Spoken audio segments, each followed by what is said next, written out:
আর একটা ভালো খবর বাংলার, নেচার ম্যাগাজিন থেকে দেখলাম একটা অর্গানাইজেশন থেকে কলকাতাকে মানে ভারতের সমস্ত শহরের মধ্যে কলকাতার রিসার্চ পেপার ইন্ডেক্সের কোয়ালিটি সবচেয়ে বেটার বলেছে। অর্থাৎ মানে যদি বিভিন্ন শহরের রিসার্চ আউটপুট কম্পেয়ার করা যায় তাহলে দেখা যাচ্ছে কলকাতার রিসার্চ আউটপুট অনেক বেশি, এবং এটা খুব সারপ্রাইজিং কারণ এখন এই মুহূর্তে অনেক বেশি ট্যালেন্টেড লোকজন ব্যাঙ্গালোর, পুনে, হায়দ্রাবাদে চলে গেছে।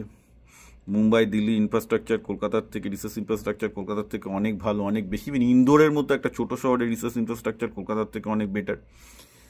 ভুবনেশ্বরও খুব ভালো হয়েছে, গুয়াহাটি উঠছে। সেখানে কলকাতা এখনও যে রিসার্চ ইন্ডেক্সে ভারতের নাম্বার ওয়ান পজিশনে আছে, this is definitely very very positive and good. তার মানে নিশ্চয়ই আমাদের বাংলার ছেলেরা রিসার্চের পেছনে খাটছে।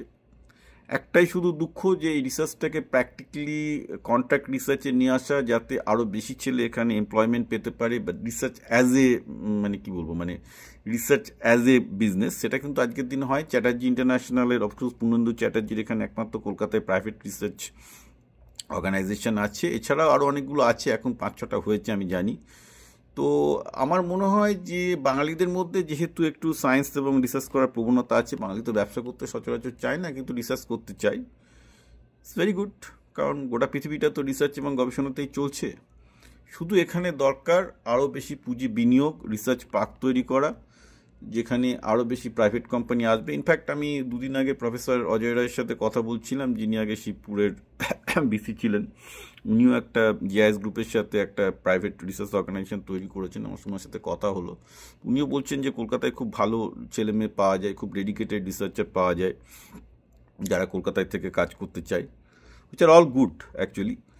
তো এখন হচ্ছে যে নেক্সট স্টেপে নিয়ে যাওয়া, যাতে আরও অনেক বেশি প্রাইভেট অর্গানাইজেশন এখানে, কারণ গভর্নমেন্টের তো একটা লিমিট আছে, আরও বেশি প্রাইভেট অর্গানাইজেশন এখানে ফর প্রফিট রিসার্চ সেন্টার তৈরি করতে পারে, যারা বিদেশ থেকে কন্ট্রাক্ট রিসার্চ করতে পারে। এটা কিন্তু একটা বিশাল পোটেনশিয়াল এরিয়া কলকাতার জন্য, যেটা পূর্ণেন্দু চ্যাটার্জি সফলভাবে করছেন।